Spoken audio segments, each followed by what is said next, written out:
They are immortal, yet bound to the same doom as the world itself. They shine with beauty, yet each century pulls them closer to fading. The elves of Middle-earth are not just side characters in a tale of men and hobbits. They are the firstborn children of Ilúvatar, the ancient race whose story reaches back into the very dawn of Arda. In the Lord of the Rings films, we glimpse only fragments. Galadriel, wise and terrible in her power. Legolas, swift and unerring, with bow and blade. Elrond, heavy with centuries of memory. But these glimpses hide a far deeper truth. The real history of the elves stretches far beyond what the films reveal. It begins before the first sunrise, when the world was lit only by starlight. It tells of their awakening by a hidden lake, their journeys across strange lands, and the divisions that split their people. And it reveals the strange cycle of life, death, and rebirth that marks their existence.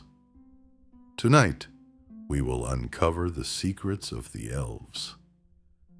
To do that, we must travel back to the very beginning, to a place no map shows, where the first eyes opened under endless stars.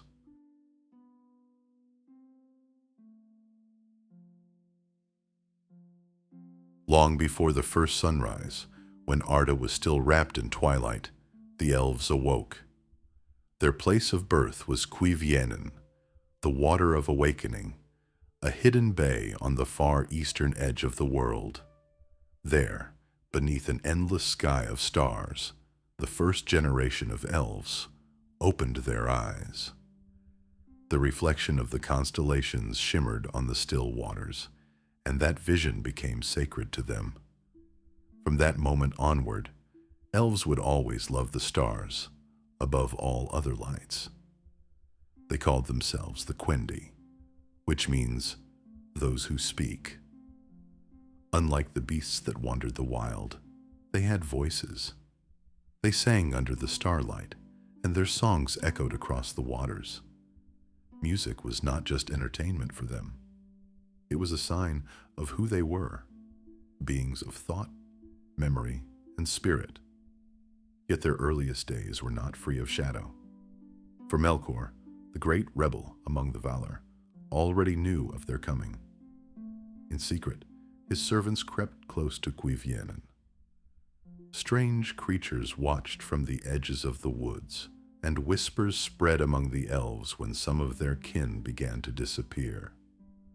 Those who vanished were said to be taken and twisted by Melkor until their forms became cruel and corrupted. Many believe this was the origin of the orcs, a mockery of the firstborn. Still, wonder filled those first years. The elves explored the forests and rivers around Cuiviénen, naming everything they saw. They discovered fire, learned to craft simple tools, and told stories to each other. Life at the lake was fragile, but it was theirs. They had no knowledge of the powers who had shaped the world. They knew only the stars and the waters that cradled them. That peace could not last. For when the Valar, the great guardians of Arda, learned of the children of Ilúvatar, they decided to reveal themselves. They came to Cuiviénen, not as shadows, but in glory. They offered the elves guidance, safety, and a home in the undying lands beyond the sea. It was an offer that would change everything. For not all elves would choose the same path, and from that choice, the destiny of their people was forever divided.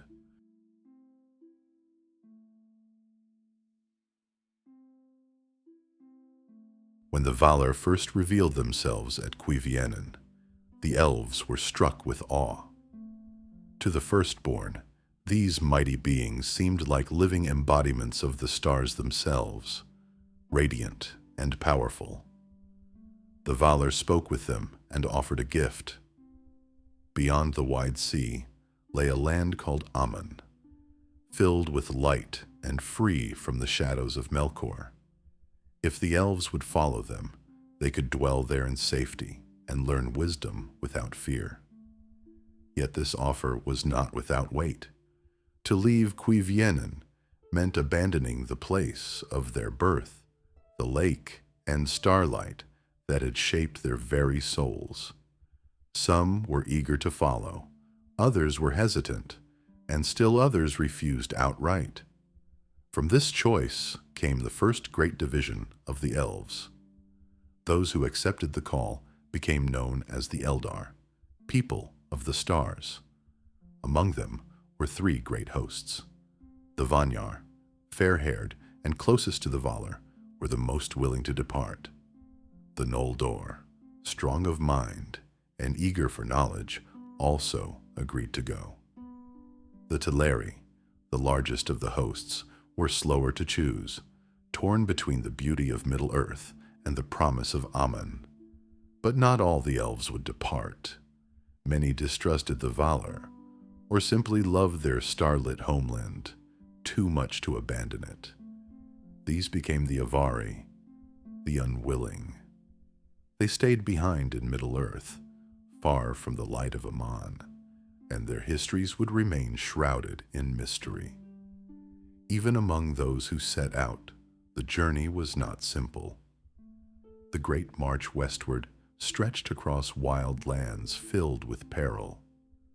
Some groups fell behind or turned aside, settling in forests and mountains long before they reached the sea.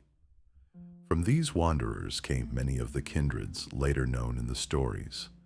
The Sindar, who followed the king Thingol in Beleriand, and the Sylvan Elves, who dwelt in the deep woods. This was the sundering of the Elves, a division that would echo throughout all the ages of Arda. From one people born together under the stars, countless nations emerged. Some would rise to great glory in Aman, others would fight and fall in the wars against Melkor and Sauron, and still others would fade quietly in forgotten forests. What began as a single awakening at Cuiviénen had now become many stories, each shaped by choice and by chance. And at the heart of it all lay a truth that would define the elves forever. They were immortal, but they were never united.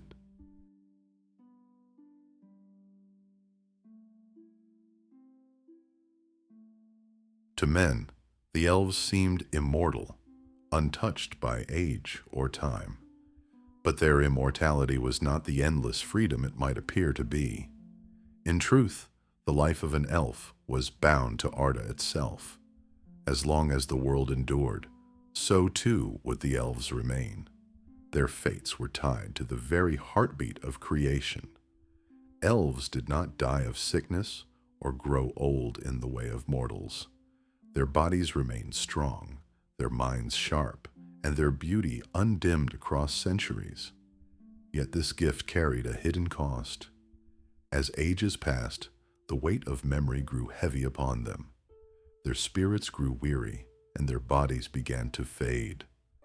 Fading was a slow unraveling. The physical form weakened, but the spirit endured, shining ever brighter. In time, an elf could become almost invisible to mortal eyes, a presence more felt than seen. Some chose to withdraw from the world altogether, leaving only echoes of their voices in the forests and hills. This was not death, but neither was it life as mortals understand it. Still, elves could be slain in battle, or their bodies could be destroyed by grief and torment. When this happened, their spirits traveled to the halls of Mandos in the far west. There they would wait, sometimes for years, sometimes for centuries, before being given a chance to live again. Rebirth was possible, but it came with change. The elf would return in Aman, often marked by the memory of their former life, carrying scars that even time could not erase. Unlike men, whose souls departed the world entirely, Elves were forever bound to Arda. They could not escape its fate. This was both their glory and their curse. For while men were called the guests of the world, free to leave it when their time ended, the elves were its prisoners, chained to its destiny until the very end. This strange cycle shaped their culture, their art, and their sorrow. They built beauty because they remembered loss. They sought wisdom because they carried endless memory. And in every song and story, there was always a note of melancholy, born from the knowledge that they could never leave the world they loved, no matter how weary they became. It is in this truth that we find the heart of elven tragedy. They were deathless, but not free, immortal, but forever fading.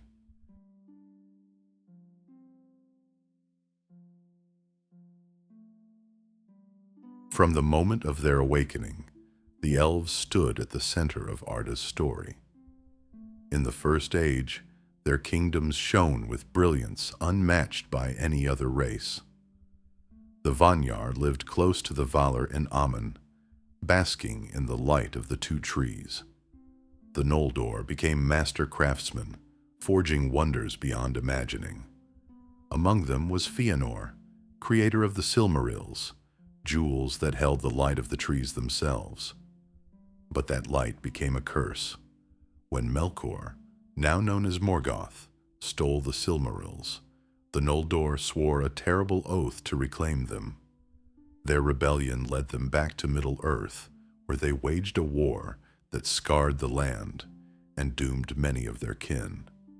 In the First Age, elves stood as heroes and as betrayers, their choices shaping the destiny of the world. In the Second Age, their power remained great, though shadows grew once more. Celebrimbor, a descendant of Fëanor, forged the rings of power with the aid of a mysterious figure, Sauron in disguise. Though the elves quickly saw through his deceit and hid the three rings, their creations bound them to the fate of Middle-earth. When Numenor fell and Sauron rose again, it was the elves who fought beside men in the last alliance upon the slopes of Mount Doom. By the Third Age, the weight of years had begun to tell. Their numbers dwindled, their kingdoms faded. Rivendell and Lothlorien stood as bright but fragile havens, ruled by Elrond and Galadriel, who carried memories of ages long past. Yet even as they guided the free peoples against Sauron once more, the elves knew their time in Middle-earth was ending. After the War of the Ring, their role was finished. The power of the three rings was broken, and with it, the last great strength of the elves. One by one, they took ship into the west, sailing to Aman, where no mortal could follow. Their departure left Middle-earth to men, just as Ilúvatar had always intended. Thus the story of the elves is one of rise and decline, of glory and fading. They began as the brightest of the children, but each age drew them further from the world they loved. By the end, they were no longer builders of kingdoms or shapers of destiny, but wanderers, singing songs of a past that mortals could scarcely imagine.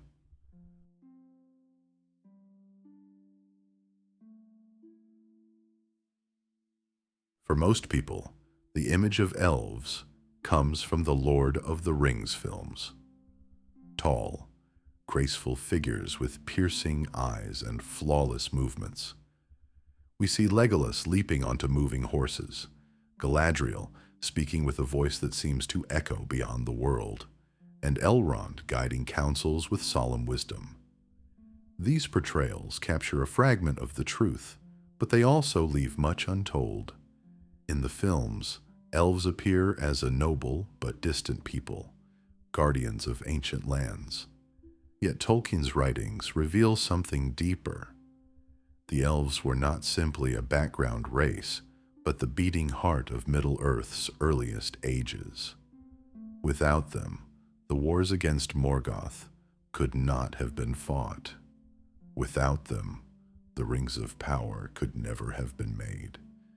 They were not passive observers, but leaders, rebels, and creators. The films also show only a few of the great kindreds. Viewers meet the Sindar in Lothlorien and Rivendell, but the vast history of the Noldor, the Vanyar, and the many divisions born of the Sundering never appear on screen. Fëanor, the fiery spirit whose Silmarils set the world aflame, is never named. The tragic oath of the Noldor, the exile into Middle-earth, and the wars of the First Age remain hidden from film audiences. Even the idea of elvish fading is largely absent. On screen, elves seem ageless, untouched by time. In truth, every word Tolkien wrote carried the melancholy of their decline.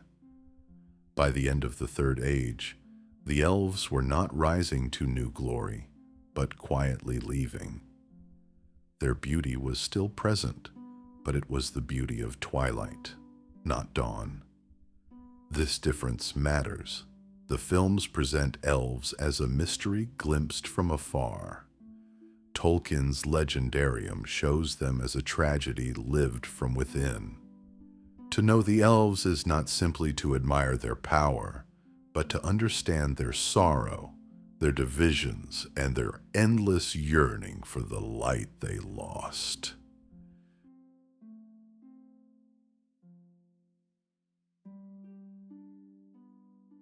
From the still waters of Cuiviénen to the fading harbors of the Grey Havens, the story of the elves stretches across every age of Middle-earth.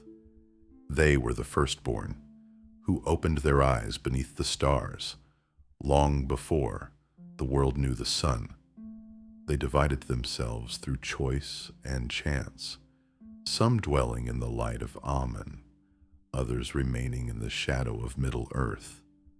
They built kingdoms of unmatched beauty, forged wonders beyond imagining, and fought battles that scarred the very land.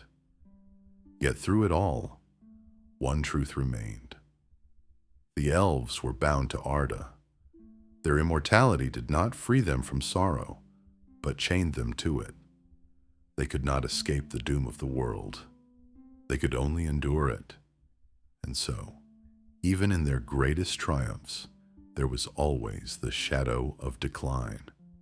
By the time of the War of the Ring, their twilight had already begun. Rivendell and Lothlorien were not centers of power rising to rule, but sanctuaries holding on to the last fragments of an age that was already ending. Their ships sailed west, carrying with them the last echoes of starlight and song, leaving Middle-earth to men. This is the true heart of the elves, beauty entwined with tragedy, glory followed by fading. They remind us that even the most immortal of beings cannot hold back the passing of the world. To know them is to see that every light, no matter how bright, eventually wanes. But their story does not end here. Beyond the fading of Middle-earth lies the memory of those who shaped it. Subscribe and step with me once more into the forgotten tales of Arda.